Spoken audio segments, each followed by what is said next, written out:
मित्रों, मैं अंकित पटेल स्वागत करता हूं आपके अपने यूट्यूब चैनल न्यू अकेडमी में। फ्रेंड्स, जैसा कि आज एक बहुत ही खास दिन है। आज है 26 जनवरी और 26 जनवरी के दिन हमारा जो है संविधान पूर्ण रूप से लागू किया गया था। इसका एक पार्ट जो है नागरिकता वो 26 नवंबर को ही लागू कर दिया गया था, लेकिन जो संविधान जो है संपूर्ण रूप से 26 जनवरी को लागू किया गया था। इस दिन को हम जो है गणतंत्र दिवस के रूप में मनाते हैं। तो आइए आज जो है हम जो है त्रिभुज का जो है क्षेत्रफल पढ़ रहे थे। उससे रिलेटेड जितने भी इम्पोर्टेंट तथ्य हैं हमने सारे को समझ लिया है। जैसे कि जब कोई चीज़ हम लोग पढ़ लेते हैं तो उसमें ये चीज़ जानना ज़रूरी होता है कि हमने जो पढ़ा उसमें जो चीज़ पढ़े हैं उसको सही डायरेक्शन में पढ़ा कि कुछ और पढ़ने की ज़रूरत है। तो इसको जांचने के लिए सबसे ज़्यादा जो है हमारा हेल्प करता है प्रीवियस ईयर पेपर। अगर प्रीवियस ईयर पेपर आप लगाइए, उसमें आपके क्वेश्चन बन रहे हैं तो समझ लीजिए कि आप सही डायरेक्शन में मेहनत कर रहे हैं। तो आज हम जो है एक उसी का प्रैक्टिस सेट लेके आए हैं जो कि प्रीवियस ईयर में आए हुए हैं। तो आइए शुरुआत करते हैं। तो देखते हैं, पहला क्वेश्चन है किसी त्रिभुज का क्षेत्रफल जो है आपका 6 स्क्वायर सेंटीमीटर है और त्रिभुज की दो भुजाएं 3 और 4 सेंटीमीटर है, तो त्रिभुज की तीसरी भुजा ज्ञात कीजिए। ठीक है। अगर आप लोग जो है ये आप लोग वीडियो इसके पहले जो देखे हुए हैं, हमने बताया है कि 3 और 4, ठीक है, और जो है 3, 4 और 5 ये जो होते हैं समकोण त्रिभुज के ट्रिपलेट होते हैं। तो अगर एक भुजा 3 है, दूसरी भुजा 4 है, तो अगली भुजा 5 होगी। ठीक है। और हम ये भी जानते हैं कि त्रिभुज का क्षेत्रफल बराबर क्या होता है, 1/2 आधार गुणे ऊंचाई। ठीक है, आधार गुणे ऊंचाई। तो यहाँ से आप रखेंगे तो सीधा सीधा जो है आ जाएगा आपका 6 सेंटीमीटर। अर्थात यहाँ से भी पता चल रहा है कि ये एक समकोण त्रिभुज है। ठीक, तो इसकी अगली भुजा 5 हो जाएगी। ये तो हम अपने जो है अपने नॉलेज से जान सकते हैं। अगर नहीं पता है तो फिर आपको जो है इस हिसाब से पाइथागोरस प्रमेय से लगाना पड़ेगा, और आपको पता है तो आपका टाइम बच जाएगा। ठीक है। तो आइए दूसरा प्रश्न देखते हैं। अगला प्रश्न है किसी त्रिभुज की भुजाओं का अनुपात, ठीक है, तो किसी त्रिभुज की भुजाओं का अनुपात 3:4:5 है और उसका क्षेत्रफल 216 वर्ग सेंटीमीटर स्क्वायर है, तो त्रिभुज का परिमाप ज्ञात कीजिए। ठीक है। अगर किसी त्रिभुज में वो त्रिभुज का नाम लेकिन नहीं दिया हुआ है, हमको पता है कि समबाहु त्रिभुज दिया है तो उसका क्षेत्रफल का फार्मूला √3/4 भुजा स्क्वायर होता है। ठीक है। अगर विषमबाहु त्रिभुज है, समद्विबाहु त्रिभुज है, तो उसका जो होता है b/4 √4a² - b² होता है। और विषमबाहु त्रिभुज का क्षेत्रफल होता है अंडर-रूट, ठीक है, √as-a-b-c। ठीक है। तो ये पता है। जहाँ पे अगर किसी त्रिभुज का नाम नहीं दिया हुआ है, ठीक है, तो हम वहाँ पे हीरोज फार्मूला लगाएंगे। हीरोज फार्मूला क्या होता है, अंडर-रूट s-a-b-c, जहाँ यस क्या है, यस जो है परिमाप का आधा होता है। ठीक है। तो यहाँ पे किसी का दिया नहीं है, इसलिए हम जो है मानेंगे कि ये जो है एक विषमबाहु है, तो वही फार्मूला लगा देंगे। ये फार्मूला हर एक क्षेत्रफल में लग जाएगा, चाहे जिसमें आप लगा देंगे। हर एक त्रिभुज के क्षेत्रफल में निकालने के लिए फार्मूला आपका सूटेबल है तीनों के लिए, लेकिन जो है और जो दो हैं उसके फार्मूले उससे आसानी होती है। ये थोड़ा लंबा प्रोसेस है, तो यहाँ पे नहीं दिया है तो इससे हम लगाएंगे। तो यहाँ पे देख रहे हैं कि उनकी भुजाओं का अनुपात 3:4:5 दिया है। तो यहाँ से हम मान लेंगे कि उनकी जो भुजाएं हैं 3x, ठीक है, 3x, 4x और 5x हैं।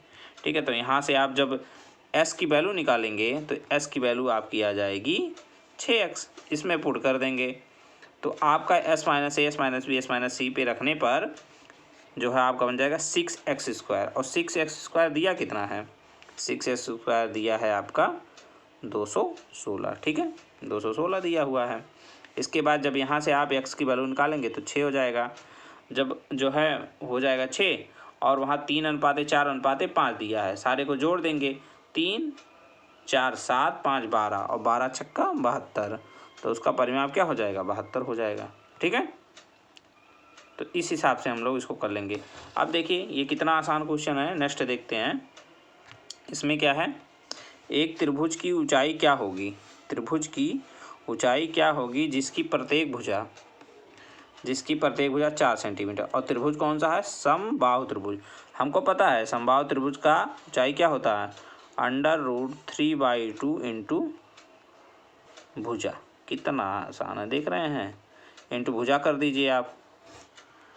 ठीक है, जैसे ही भुजा करेंगे यहाँ से आपका हो जाएगा। ठीक, एक मिनट, √3/2 इंटू ए क्या है, भुजा है यहाँ पे, इसमें पुट कर दीजिए आपका √3/2, और भुजा की वैल्यू कितना दिया है, भुजा है 4 आपका, यहाँ से कट जाएगा, अर्थात आ जाएगा 2√3। देख रहे हैं, 2√3 आ गया। ठीक, और ये देखिए आपका राजस्व लेखपाल में पूछा गया 2015 में, 1 सेकंड का क्वेश्चन था ये। ठीक, आइए आगे बढ़ते हैं, ये क्वेश्चन वही है, ये तो हम लोग कर लिए हैं, आगे बढ़ते हैं इसमें। अब आगे है, देखिए वही है, सेम टाइप का फिर क्वेश्चन। एक त्रिभुज की तीनों भुजाओं की लंबाइयाँ क्रमशः दिया 35 सेंटीमीटर, 40 सेंटीमीटर और 45 सेंटीमीटर। त्रिभुज का क्षेत्रफल क्या होगा। जब नहीं पता है कौन सा त्रिभुज है तो अपना पास एक जो है हमेशा लगने वाला फार्मूला है, क्या है, √S अगले में S-B अगले में S-C, जहाँ पे यस क्या है आपका परिमाप का आधा है, और ए बी और सी त्रिभुज की क्रमशः भुजाएं हैं। इसमें आप रख देंगे 35, 40 और 45 जोड़ के उसका आधा करेंगे तो आएगा आपका 60। कितना आ जाएगा, आपका आ जाएगा 60। तो एस की वैल्यू यहाँ से आपका क्या हो गई, 60 हो गई। और ए बी सी की वैल्यू दिया है, ए बराबर कितना दिया है, 35 दिया है, बी 40 दिया है और सी 45 दिया है। यहाँ पे आप पुट कर देंगे, आ जाएगा 670.82 सेंटीमीटर स्क्वायर। तो देख रहे हैं कि हम लोग जो पढ़े हैं वहीं से ही रिलेटेड सारा क्वेश्चन है। ये देखिए अगला क्वेश्चन देखते हैं। ये क्वेश्चन है, किसी समबाहु त्रिभुज की एक भुजा कितना है, 4√3 सेंटीमीटर है, तो त्रिभुज का क्षेत्रफल ज्ञात कीजिए। आपको अगर पता है कि समबाहु त्रिभुज का क्षेत्रफल क्या होता है तो आप इसको तुरंत लगा सकते हैं। समबाहु त्रिभुज का क्षेत्रफल का फार्मूला क्या होता है, √3/4 इंटू भुजा स्क्वायर, सीधा उसमें रख दीजिए। ठीक है, देखिए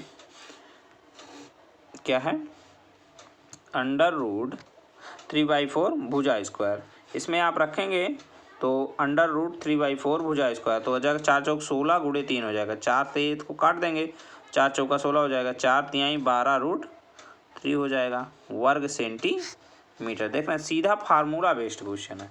और देख रहे हैं लोअर का ये पेपर है, लोअर PCS में ये पेपर क्वेश्चन पूछा गया है। ठीक है, तो देख रहे हैं कितना आसानी से हम लोग चीज़ों को कर पा रहे हैं। अब देखिए अगला क्वेश्चन क्या है, अगला क्वेश्चन देखते हैं। एक त्रिभुज की ऊंचाई √6 सेंटीमीटर है, तो इसका क्षेत्रफल क्या होगा। ठीक है, तो आपको अगर पता है, ठीक है, त्रिभुज समबाहु त्रिभुज है, कौन सा त्रिभुज है, समबाहु त्रिभुज, और समबाहु त्रिभुज की ऊंचाई क्या होती है, √3/2 इंटू भुजा।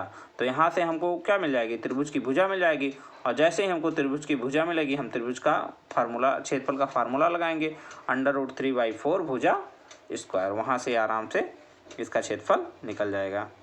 तो आप देखिए यहाँ पे सीधा आइए, ये देखिए 2 टाइप से लगाया गया है, एक बार 60 डिग्री मान के लगाया गया, ये हम लोग नहीं यूज करेंगे। ये देखिए ये वाला हम लोग जो है यूज करने वाले हैं। इसमें क्या है, देखिए हमको पता है कि समबाहु त्रिभुज की ऊंचाई क्या होती है, √3/2 भुजा। तो यहाँ से भुजा के माप कितना दिया है, भुजा की माप उसने दे रखा है आपको √6, यहाँ वैल्यू पुट कर दीजिए तो आपका भुजा आ गया 2√2। जैसे ही भुजा पे आया आपने त्रिभुज का क्या लगा दिया, आपने त्रिभुज का फार्मूला लगा दिया। आपने जैसे त्रिभुज का फार्मूला लगाया तो √3/4 भुजा स्क्वायर, भुजा की वैल्यू क्या है 2√2। 2√2 को हम लोग करेंगे 2 दूना 4 दूना 8 आ जाएगा, 8 आ जाएगा, 4 दूना 8, 2 कट जाएगा, अर्थात 2√3 वर्ग सेंटीमीटर आ जाएगा इसका। देख रहे हैं केवल फार्मूला बेस्ड क्वेश्चन है। और ये देखिए ये भी लोअर PCS 2015 का ही पेपर है। ठीक है, तो आइए नेक्स्ट क्वेश्चन देखते हैं। अब इसमें देखिए, इसको ध्यान दीजिएगा थोड़ा। एक समकोण समद्विबाहु त्रिभुज का क्षेत्रफल 200 वर्ग सेंटीमीटर स्क्वायर है, तो उसका कर्ण की माप ज्ञात कीजिए। ठीक है, अब समकोण कौन है? समकोण समद्विबाहु त्रिभुज। इसका मतलब क्या है? एक भुजा तो समकोण है और दूसरी और दो अन्य भुजाएं हैं, वो दोनों क्या हैं? बराबर हैं। हमको पता है कि समकोण समद्विबाहु त्रिभुज का क्षेत्रफल क्या होता है? 1/2 आधार गुणे ऊंचाई। सीधा इसमें रख दीजिए। जब दोनों भुजाएं बराबर हैं तो क्या, चाहे जो मान लीजिए, हमने यहाँ पे x मान लिया, तो सीधा इस पे रखेंगे तो x² हो जाएगा 400। कितना हो जाएगा? 400। तो x की वैल्यू आ गई 20। जब एक भुजा 20 है तो अगली भी भुजा 20 होगी। तो हमें पता है कि लंब आधार इसमें क्या हो गया, हमको पता हो गया लंब और आधार उसके हो जाएंगे 20-20। तो उसका जाहिर सी बात है क्या आ जाएगा? कर्ण की माप हो जाएगी 20√2। ठीक है, तो इस प्रकार से जो है हो जाएगा। अब देखिए फिर वही समबाहु त्रिभुज है वो बहुत ही इंपॉर्टेंट है, वहाँ से बहुत सारे क्वेश्चन पूछे गए। देखिए ये भी क्वेश्चन वही है, एक समबाहु की भुजा 6√3 है तो त्रिभुज का क्षेत्रफल ज्ञात कीजिए। सीधा फार्मूला लगाइए, √3/4 भुजा स्क्वायर। ठीक है, √3/4 भुजा स्क्वायर। आप जैसे ही लगाएंगे भुजा की वैल्यू का माप यहाँ रख दीजिए, क्या हो जाएगा? 36 × 3 हो जाएगा। ये 4 से काट देंगे, 4 9 36 होएगा, तो 9 × 27√3 आपका आंसर आ जाएगा। देख रहे हैं, सीधा फार्मूला बेस्ड, केवल डिजिट बदल रहे हैं, क्वेश्चन वही रिपीट हो रहे हैं। आप ये देखिए, व्यायाम प्रशिक्षक में क्वेश्चन पूछा गया है, लोअर पीसीएस में ये सब क्वेश्चन पूछा जा रहा है। देख रहे हैं, त्रिभुज से रिलेटेड। अब देखिए, ये एक तथ्य है जो हमने आपको बताया था कि त्रिभुज कब बन सकता है और कब नहीं बन सकता, वहाँ से क्वेश्चन रिलेटेड है। कह रहा है एक त्रिभुज की भुजाएं 8 सेंटीमीटर और 6 सेंटीमीटर हैं और 18 सेंटीमीटर है, तो त्रिभुज होगा। वो त्रिभुज पूछ रहा है कौन सा होगा। तो आप देखिए, हमने बताया था कि जो सबसे बड़ी भुजा है और दो अन्य जो भुजाएं हैं, दो अन्य भुजाओं का योग जो है तीसरी भुजा से बड़ा होना चाहिए। अब यहाँ पे आप देखेंगे तो 8 और 6 को जोड़िए, 8 और 6, और सबसे बड़ी भुजा कौन है? 18 है। तब सबसे पहले तीनों में देखना है कि सबसे बड़ी भुजा कौन है, उसको अलग लिख लेना है। तो सबसे बड़ी भुजा आपको हो गई 18, और दो अन्य भुजाएं कितना, उसको जोड़ना है। तो 8 और 6 हो गया 14। दो अन्य भुजाओं का योग सदा तीसरी भुजा से बड़ी होनी चाहिए। ठीक है, यहाँ पे बड़ा नहीं है तो त्रिभुज का निर्माण ही नहीं हो सकता है यहाँ पे। तो अधिक कोण, समकोण और न्यून कोण की बात ही नहीं आएगी, पहले तो त्रिभुज ही नहीं बनेगा वो। तो यहाँ पे क्या हो जाएगा? त्रिभुज निर्माण संभव ही नहीं है। आप देख रहे हैं आंसर में भी वही एक्सप्लेन करके लिखा हुआ है। ठीक है, तो जो हम लोगों ने अभी तक त्रिभुज में पढ़ा हुआ था कि सबसे पहले हमने पढ़ा त्रिभुज क्या होता है, कितने टाइप के होते हैं, उसका क्षेत्रफल और त्रिभुज से महत्वपूर्ण तथ्य। ये जो क्वेश्चन है ये त्रिभुज के महत्वपूर्ण तथ्य से ही है। अगर हम केवल क्षेत्रफल और परिमाप पढ़ लेते तो ये क्वेश्चन अपना रह जाता। ठीक है, तो इसलिए पूरा डेप्थ में जाके अच्छे से हम लोग जो है एक एक चीज़ को पढ़ रहे हैं, प्रीवियस ईयर को कर रहे हैं। ठीक है, जिससे हमारा कोई भी क्वेश्चन आने वाले एग्ज़ाम में न छूटे और हम अच्छा से अच्छा स्कोर कर पाएँ। ठीक है मित्र, तो आज के लिए ये वीडियो यहीं तक रखते हैं। जो मित्र इस वीडियो को पहली बार देख रहे हैं वो चैनल को सब्सक्राइब कर लें, और जो मित्र लगातार देख रहे हैं तो उनको लाभ हो ही रहा है, वो जो है इसको लाइक करें और अपने कमेंट जो है कमेंट बॉक्स में दें। ठीक है, तो मिलते हैं कल एक नए टॉपिक के साथ। तब तक के लिए जय हिंद, जय भारत, वंदे मातरम।